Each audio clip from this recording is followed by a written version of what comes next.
बंधु माने पवित्र राखी पूर्णिमा उपलक्षे आपण मानंकु समस्तंको मोर हार्दिक शुभेच्छा एवं शुभकामना। बंधु माने आजिरो एही कार्यक्रमटी मिथुन राशिर व्यक्ति विशेष मानक पई बहुत गुरुत्वपूर्ण अटे। कारण एही राखी पूर्णिमा ठारो आपणक जीवन रे किछि विशेष कथा घटिबाको जाउछि। एही राखी पूर्णिमा ठारो आपण निज जीवन रे किछि चमत्कार देखिबाको पाइबे। आपणकर क्यारियर रे आपणकर भाग्य रे एक सकारात्मक परिवर्तन आसिबाको जाउछि। एहा व्यतीत आहुरी किछि चमत्कार मध्य आपणक जीवन रे घटिबाको जाउछि।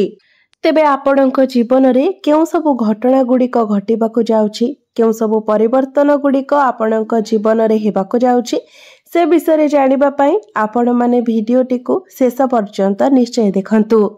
बंधु माने आपणकर जो पारिवारिक समस्या लगी रहुथिला, आर्थिक समस्या लगी रहुथिला, क्यारियर रे आपणको बारंबार असफलता मिलुथिला, ए सब क्षेत्र रे किछि ना किछि परिवर्तन हेबाको जाउछि। तेबे बंधु माने आपणक जीवन रे एथिपई ए सब परिवर्तन गुड़िक हेबाको जाउछि कारण किछि प्रमुख ग्रह निजर राशि परिवर्तन करबाको जाउछंती। एहार प्रभाव रे आपणक जीवन रे किछि सकारात्मक एवं किछि नकारात्मक घटना घटिबाको जाउछि। तेबे एही राखी पूर्णिमा ठारू आपणक जीवन रे केउ शुभ घटना गुड़िक घटिबाको जाउछि एवं केउ सब अशुभ घटना गुड़िक घटिबाको जाउछि, से विषय जानिबा पई आपण माने भिडियोटी को शेष पर्यंत देखंतु। तेबे ए सब व्यतीत आपणकर स्वास्थ्य, शिक्षा, प्रेम जीवन, वैवाहिक जीवन, भाग्य, क्यारियर एवं व्यापार वाणिज्यर स्थिति किपरि रहिबो एही राखी पूर्णिमा ठारू से विषय मध्य आजिर एही भिडियो रे आमे माने जानिबा। सेथि पई आपण माने भिडियोटी को शेष पर्यंत देखंतु एवं भिडियोटी को लाइक करी चैनलटी को सब्सक्राइब करि दियंतु। कमेंट बॉक्स रे भक्ति एवं श्रद्धार सहित जय श्री जगन्नाथ निश्चय लिखंतु। तो बंधु माने आसंतु आरंभ करिबा आजिर एही कार्यक्रम को, जहा आपणकर जन्म राशि तथा चंद्र राशि उपरे आधारित अटे। तेबे राशि चक्रर 12 गोटी राशि मध्यरु तृतीय राशि हेउछि मिथुन राशि। मिथुन राशिर राष्ट्राधिपति हेउछंती बुध। तेबे बंधु माने आपणक कुंडलीर प्रथम भावरे विराजमान अछंती गुरु एवं शुक्र, द्वितीय भावरे विराजमान अछंती बुध एवं सूर्य, तृतीय भावरे विराजमान अछंती केतु, चतुर्थ भावरे विराजमान अछंती मंगल, आपणकर नवम भावरे विराजमान अछंती राहु, दशम भावरे विराजमान अछंती शनि। तो सर्वप्रथम आसंतु जानि नेबा आपणकर स्वास्थ्य किपरि रहिबो एही राखी पूर्णिमा ठारू। तेबे बंधु माने कुंडलीर प्रथम भावटी होइथाय आपणकर स्वास्थ्यर भाव, इम्यूनिटी सिस्टम रो भाव। आपणकर प्रथम भावर अधिपति हेउछंती बुध। बुध आपणक कुंडलीर द्वितीय भावरे विराजमान अछंती। शनि आपणकर केंद्र रे विराजमान अछंती। शुक्र मध्य केंद्र रे विराजमान अछंती। बुध मध्य आपणकर धन स्थान रे विराजमान अछंती। तेबे एही राखी पूर्णिमा ठारू आपण बहुत मैच्योर रहिबे, बहुत बुद्धिमान रहिबे। शुक्र एवं बृहस्पति आपणकर प्रथम भावरे थिबा कारणरू आपणक मध्यरे टैलेंट मध्य अधिक रहिबो, कारण शुक्र हेउछंती दैत्य गुरु एवं देवगुरु बृहस्पति हेउछंती देवता मानकर गुरु। दुई जण गुरु जेहेतु आपणकर प्रथम भावरे अछंती, तो आपणक मध्यरे बुद्धिमता रहिबो। सब प्रकारर समस्यार समाधान आपण करि परिबे।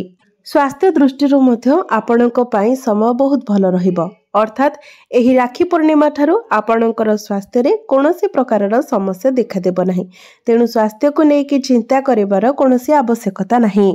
एबे आसंतु जानिबा आपणकर शिक्षा क्षेत्र किपरि रहिबो एही राखी पूर्णिमा ठारू। तेबे बंधु माने कुंडलीर पंचम भावटी होइथाय आपणकर शिक्षार भाव। आपणकर पंचम भावर अधिपति हेउछंती शुक्र। शुक्र आपणक कुंडलीर प्रथम भावरे विराजमान अछंती। पाठ पढ़ा दृष्टि मध्य ग्रह मानकर स्थिति एवं अवस्थिति बहुत भल रहुछि, तो पाठ पढ़ा क्षेत्र रे मध्य आपण बहुत अधिक उन्नति करिवे।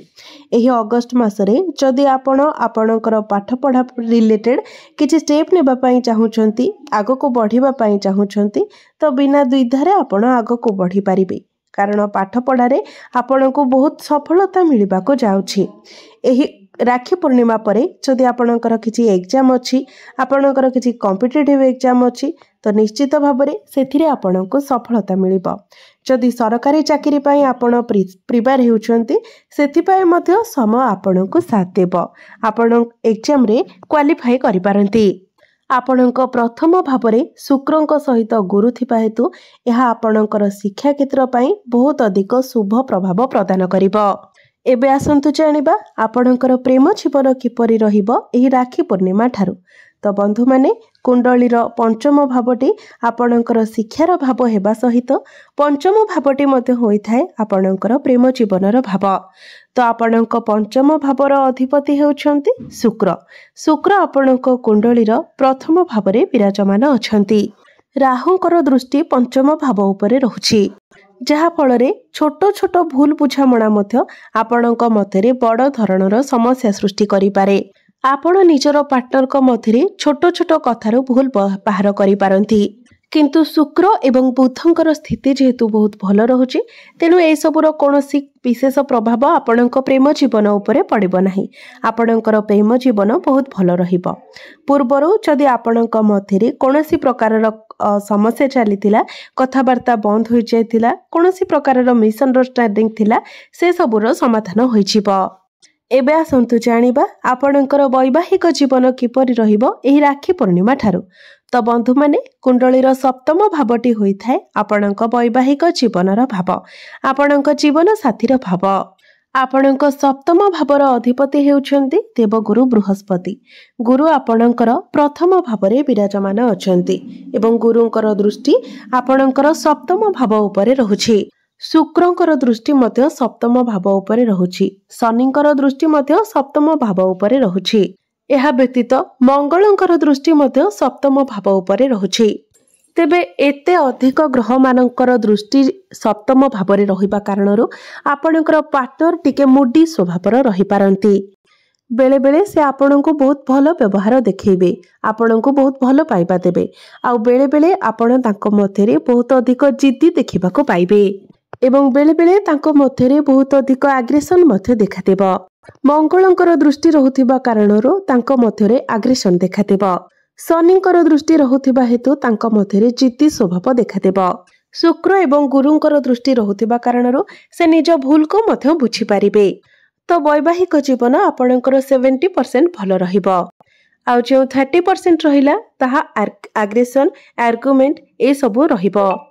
एबे आसंतु जानिबा सबुठारु महत्वपूर्ण विषय वस्तु आपणकर भाग्य क्यारियर एवं व्यापार वाणिज्यर स्थिति किपरि रहिबो एही राखी पूर्णिमा परठारु। तो बंधु माने कुंडलीर नवम भावटी होइथाय आपणकर भाग्यर भाव।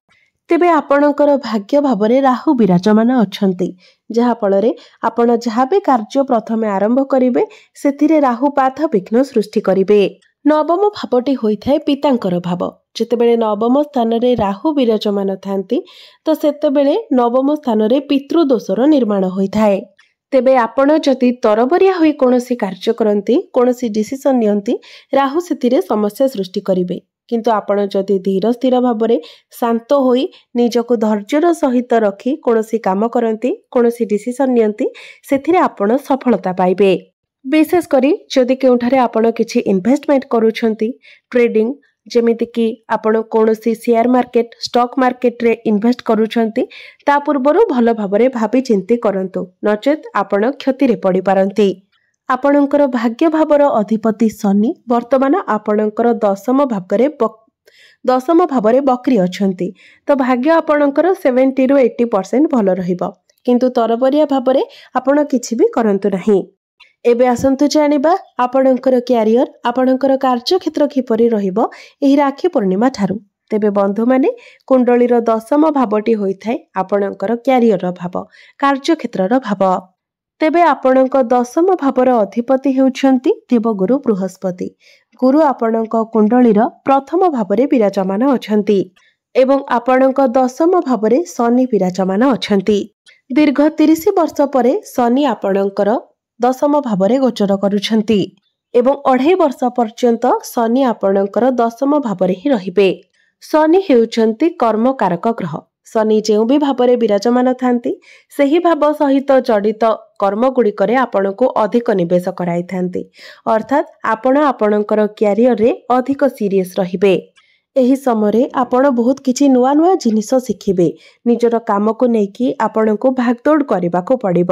ଆପଣଙ୍କ ଉପରେ କାର୍ଯ୍ୟଭାର ମଧ୍ୟ ଅଧିକ ରହିବ। ଆପଣ ଯଦି ଏହି ସମୟରେ ହାର୍ଡୱାର୍କ କରନ୍ତି, ନିଜର କାମକୁ ଇମ୍ପୋର୍ଟାନ୍ସ ଦିଅନ୍ତି, ନିଜର କାମକୁ ଠିକ୍ ଭାବରେ କରନ୍ତି, ନିଶ୍ଚିତ ଭାବରେ ଏହି ସମୟ ଆପଣଙ୍କ ପାଇଁ ସୁବର୍ଣ୍ଣ ସୁଯୋଗ ସାବ୍ୟସ୍ତ ହେବ। ଯେପର୍ଯ୍ୟନ୍ତ ଶନି ଆପଣଙ୍କର ଦଶମ ଭାବରେ ରହିବେ, ତା ମଧ୍ୟରେ ଆପଣ ବହୁତ ଉପରକୁ ଯାଇପାରିବେ। କାର୍ଯ୍ୟକ୍ଷେତ୍ରରେ ଆପଣ ବହୁତ କିଛି ସଫଳତା ପାଇପାରିବେ। ବିଜନେସ୍ କଥା ଯଦି କହିବା, ବିଜନେସ୍ ମଧ୍ୟ ଏହି ରାକ୍ଷୀ ପୂର୍ଣ୍ଣିମା ଠାରୁ ଆପଣଙ୍କର ବହୁତ ଭଲ ରହିବ। କାରଣ ବୁଧ ଆପଣଙ୍କର ଦ୍ୱିତୀୟ ଭାବରେ ଧନ ସ୍ଥାନରେ ବିରାଜମାନ ଅଛନ୍ତି, ଯାହାଫଳରେ ବିଜନେସ୍ରେ ଆପଣଙ୍କର ଗ୍ରୋଥ୍ ହେବ। ଆପଣଙ୍କର ଡେଲି ଇନକମ୍ ବଢ଼ିବ, ଫାଇନାନ୍ସିଆଲ ଗ୍ରୋଥ୍ ହେବ, ଆପଣଙ୍କର ବ୍ୟାଙ୍କ ବାଲାନ୍ସ ବଢ଼ିବ, ଆପଣଙ୍କ ମଧ୍ୟରେ ଟ୍ୟାଲେଣ୍ଟ ରହିବ। ବିଜନେସ୍ରେ ଆପଣଙ୍କର ଭାଗ୍ୟ ମଧ୍ୟ ଆପଣଙ୍କୁ ସାଥ ଦେବ। ଏବେ ଆସନ୍ତୁ ଜାଣିବା କିଛି ଉପାୟ ବିଷୟରେ, ଯେଉଁ ଉପାୟ ଗୁଡ଼ିକ କରିବା ଦ୍ୱାରା ଆପଣଙ୍କୁ ଅଧିକ ମାତ୍ରାରେ ଶୁଭଫଳ ପ୍ରାପ୍ତି ହେବ। ସେଥିପାଇଁ ପ୍ରତ୍ୟେକ ଦିନ ଆପଣ ବୁଧଙ୍କର ବୀଜ ମନ୍ତ୍ର 108 ଥର ଜପ କରନ୍ତୁ। ପ୍ରତ୍ୟେକ ଦିନ ଆପଣ ଉଦିତ ସୂର୍ଯ୍ୟଙ୍କୁ ତମ୍ବା ପାତ୍ରରେ ଜଳାର୍ଘ୍ୟ ଅର୍ପଣ କରନ୍ତୁ ଏବଂ ପ୍ରତ୍ୟେକ ଦିନ ଆପଣ ହନୁମାନ ଚାଳିଶାର ପାଠ କରନ୍ତୁ। ନିଶ୍ଚିତ ଭାବରେ ଆପଣଙ୍କୁ ଅଧିକ ମାତ୍ରାରେ ଶୁଭଫଳ ପ୍ରାପ୍ତି ହେବ। ତ ବନ୍ଧୁମାନେ, ଆପଣଙ୍କର ଜୀବନ ମଙ୍ଗଳମୟ ହେଉ, ଏହା ହିଁ ଈଶ୍ୱରଙ୍କ ନିକଟରେ ମୋର ପ୍ରାର୍ଥନା। ଧନ୍ୟବାଦ।